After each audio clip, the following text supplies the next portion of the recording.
Pour l'exercice 149, on nous dit, soit f la fonction définie sur R par f de x est égal à 7x carré moins 5,6x moins 1,4. Première question, vérifiez que 1 est une racine de f. On rappelle qu'un nombre est une racine de f si et seulement si son image est égale à 0. Donc on doit calculer l'image de 1 pour voir si c'est bel et bien égal à 0.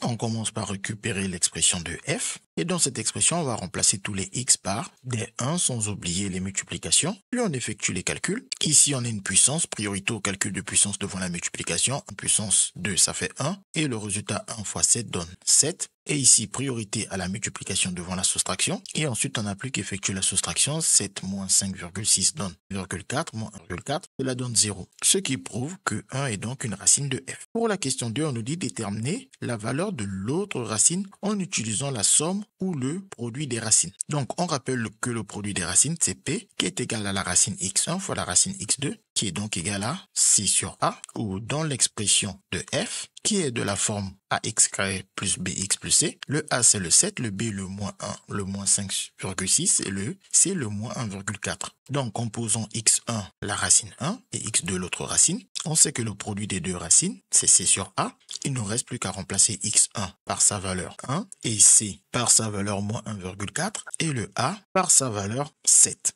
Et 1 fois un nombre redonne ce nombre, donc ça nous donne x2. Et ici, le calcul moins 1,4 divisé par 7 donne moins 0,2. Bien évidemment, on aurait pu utiliser la somme des racines, qui est s est égal à la racine x1 plus la racine x2, qui est égale à moins b sur a.